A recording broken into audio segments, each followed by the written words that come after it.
Night falls softly over New York City.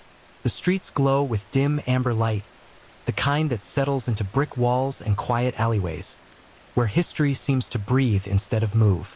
Somewhere beyond the hum of traffic and the distant echo of sirens, a story begins, not with gunfire or blood, but with silence.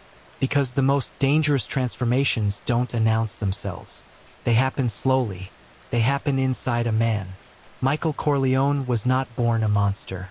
He was not raised to be cruel. And for much of his early life, he did everything he could to escape the gravity of his family name. The name Corleone carried weight in New York, weight heavy enough to bend the world around it. Doors opened. Conversations stopped. Men lowered their voices. Police officers looked the other way. Judges hesitated. Businessmen nodded politely, even when fear tightened their throats. But to Michael, growing up, the name felt like a shadow he couldn't outrun. Michael was the youngest son of Vito Corleone, a man known quietly and respectfully as Don Corleone. To the outside world, Vito was a successful olive oil importer. To those who knew better, he was something else entirely. A man who ruled through favors, loyalty, and unspoken threats. Michael watched this world from a distance. His older brothers were shaped by it. Sonny, the eldest, was fire and impulse. He talked loud, moved fast, and believed power was something you seized with your hands. Violence came naturally to him like breathing. Fredo, the middle brother, was gentler, uncertain. He wanted respect but didn't know how to command it. The world intimidated him and everyone could sense it. Michael was different, quiet, observant, controlled. He listened more than he spoke. He watched how men behaved when his father entered a room and how they behaved when Vito left it. He noticed fear, admiration, resentment, and obedience, all tangled together in the same expressions. But Michael told himself this was not his future. From an early age, he decided he would not become his father. The promise to leave. Unlike his brothers, Michael sought distance from the family business. He went to college. He read books. He studied history, law, and power, not how to wield it, but how nations justified it. When World War II came, Michael volunteered for the United States Marine Corps. This was not rebellion. It was escape. In uniform, Michael found something his family could never give him: legitimacy. His actions were judged by rules, not favors. Rank replaced reputation. Orders replaced whispers. For the first time, Michael Corleone was just Michael. A soldier, a citizen, an American. He fought bravely, earning medals for courage under fire. And when he returned home, there was a quiet pride in his posture. The pride of a man who believed he had proven something, that he could stand alone. The wedding night, the night that changed everything, did not begin with violence. It began with a wedding. Under strings of lights and laughter, the Corleone family gathered to celebrate the marriage of Michael's sister, Connie. Music drifted through the air. Wine flowed freely. Old men laughed like boys again. And Michael brought someone with him, Kay Adams. She was not Italian. She was not part of the life. She represented the future Michael wanted: clean, open, ordinary. As they sat together, Michael told Kay stories about his family. He spoke calmly, almost academically, about his father's influence. He told her about men who came asking for favors, about justice when the courts failed, about power that lived outside the law. And then he said something that mattered more than anything else.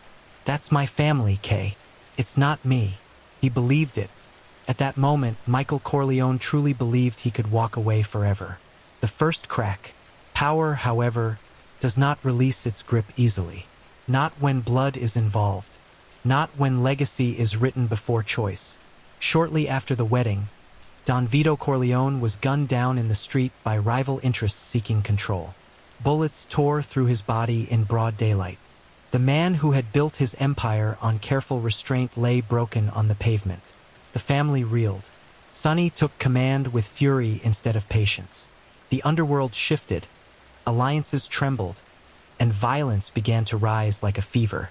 Michael, still insisting he was separate, went to visit his father in the hospital. That was when he learned a hard truth. Power does not sleep. A son steps forward. In the dim hospital room, Michael realized his father was unprotected. Guards had been pulled away. Enemies were circling. Death was not a possibility, it was scheduled. Something changed inside him. Not anger, not rage. Focus. Michael took control of the room with calm authority. He bluffed armed men into retreat. He stood in the hallway pretending to be a threat he had not yet become. And in that moment, the mask slipped. The instinct was there, natural, effortless. For the first time, Michael did not act like a son avoiding the family business. He acted like a Corleone. The road begins. That night, as Michael lit a cigarette outside the hospital, his hands did not shake. He realized something unsettling. He was not afraid. And somewhere deep in his chest, beneath duty and denial, a door had opened, quietly, permanently. Michael Corleone had taken his first step toward a destiny he once rejected. Not because he wanted power, but because power had come for his family. And Michael was the kind of man who finished what fate started. Night deepened around the Corleone household. The kind of night where conversations grew softer, where decisions carried weight, and where men spoke carefully, not because they feared being overheard, but because they feared being remembered. Michael Corleone no longer sat at the edges of the room. He stood closer now, not yet in the center, not yet in command, but close enough to feel the heat. With Don Vito recovering, the family drifted into instability. Sonny ruled with noise and speed, pushing back against rival families with brute force. Violence escalated. Retaliation became routine. Blood stained sidewalks like spilled wine. Michael watched. He said little. He studied everything. Where Sonny reacted, Michael calculated. Where others spoke of revenge, Michael thought in terms of consequence. He began to understand what his father had always known. That power was not loud. It was patient. The moment came quietly. A meeting. À proposition. A chance to end the war with a single, precise strike. The plan was dangerous. A corrupt police captain. A rival family's enforcer. Public place. One mistake would mean death, not just for the shooter, but for the Corleone name itself. No one expected Michael to speak, but he did. Calmly. He laid out the plan with measured clarity. Where the gun would be hidden, how the meeting would unfold, how the escape would work. His voice never wavered. His logic was flawless. The room fell silent. This was no longer the youngest son talking. This was a strategist. Sonny laughed at first. Others hesitated. But the truth settled slowly, heavily. Michael's plan was the best option they had. And then came the question no one wanted to ask. Who would pull the trigger? Michael didn't hesitate. I'll do it. The restaurant was small, intimate, the kind of place where voices echoed and footsteps lingered. Michael sat across from the men he was about to kill. The police captain smiled, unaware. The rival gangster spoke casually, confident in his protection. Michael listened. His heart was steady. When he rose from the table, the world seemed to narrow. The restroom door closed behind him. The gun waited exactly where it was supposed to be. This was the point of no return. When he returned to the table, the shots were quick, efficient, final. In seconds, Michael Corleone erased 2 lives, and with them, the man he used to be. Sicily welcomed Michael with sun and silence. Here, time moved slower. Blood feuds felt ancient. The air carried history in every stone wall and narrow road. For the first time since the shooting, Michael had space to breathe. He married. He smiled again. He believed, briefly, that peace was possible. But fate does not forget debts. A car explosion shattered that illusion. The woman he loved died in fire meant for him. In the quiet that followed, something hardened inside Michael. Grief did not make him angry. It made him cold. When Michael came back to America, the war had changed the family. Sonny was dead, gunned down in a storm of bullets, betrayed by those closest to him. The cost of impulsive power lay scattered across a highway. Don Vito, weakened but wiser, had returned to guide what remained. And Michael returned transformed. He no longer spoke of separation. He no longer spoke of escape. He sat beside his father, listening. not as a son, but as an heir. Vito saw it. The calm, the restraint, the steel behind the eyes. This was the son he had hoped would never need to become like him. But the world had chosen otherwise. In quiet conversations, Vito began teaching Michael the final lessons. Not how to kill, but how to rule, how to wait, how to forgive publicly and remember privately, how to let enemies destroy themselves. Michael absorbed every word. And when Vito Corleone finally stepped back, the future was no longer uncertain. It was inevitable. Michael Corleone was no longer rising. He had arrived. Power does not arrive with applause. It arrives quietly, like a door closing behind you. When Michael Corleone assumed control of the family, there was no ceremony, no public declaration, no crown passed from father to son. There was only silence. And in that silence, the underworld began to understand something important. The Corleones were no longer ruled by emotion. They were ruled by calculation. Michael moved the family headquarters away from New York toward Nevada. To outsiders, it looked like retreat. It was not. It was distance. Distance from old enemies. Distance from old habits. Distance from the chaos that had destroyed Sonny. Michael spoke softly. He listened more than he ordered. He allowed rivals to underestimate him, mistaking calm for weakness. Behind closed doors, however, every move was planned. Meetings were documented in memory, not paper. Loyalty was tested quietly. Betrayal was anticipated long before it revealed itself. Michael did not react to problems. He prepared for them. The mask of legitimacy. To the public, Michael presented himself as a businessman, family man, a man stepping away from crime. He spoke of casinos, real estate, investments, expansion westward. He promised Kay Adams that the family would be legitimate within 5 years. He believed this promise, but belief and reality rarely walk the same path. Every legitimate venture required protection. Every partnership required leverage. Every step forward demanded someone else step aside. Michael learned quickly that power, once taken, cannot be half-held. It must be absolute. The circle tightens. Within his own family, cracks began to show. Fredo, insecure and overlooked, drifted toward those who offered him respect, real or imagined. He spoke when he should have remained silent. He listened to men who saw him not as a brother, but as a weakness. Michael noticed. He always noticed, but he said nothing, because betrayal, like wine, reveals its full character only with time. The baptism. Michael chose his moment carefully, not in anger, not in chaos, but in symbolism. As his nephew was baptized in church, Michael stood as godfather, renouncing Satan and all his works. His voice was calm. His answers were clear. Outside the church, his enemies were being eliminated, one by one, across the city. Each hit synchronized, each message precise, each rival erased. This was not revenge. This was consolidation.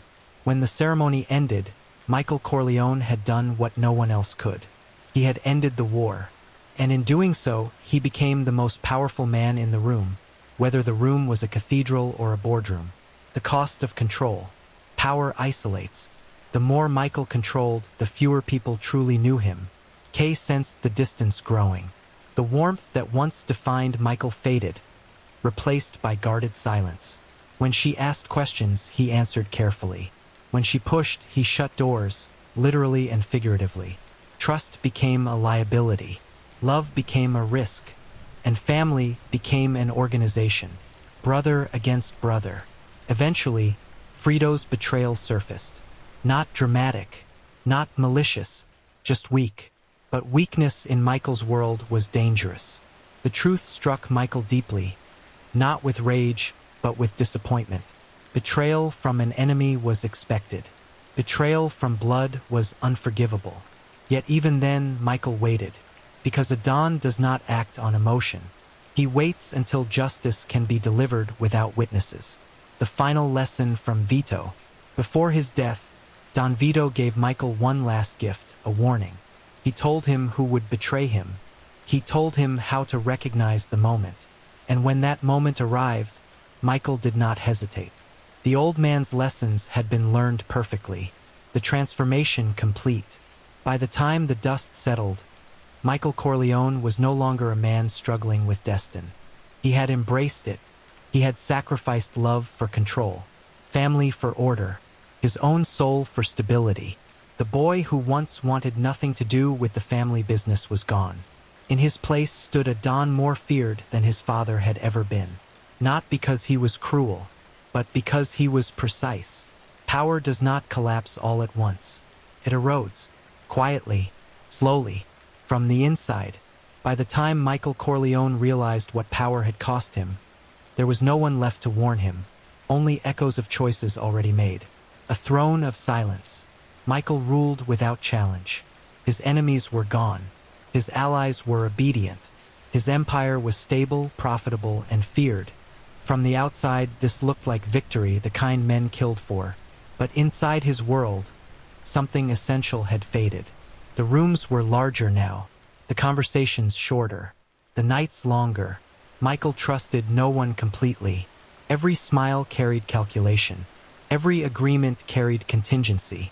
The Don who once valued patience now lived surrounded by guards, walls, and locked doors.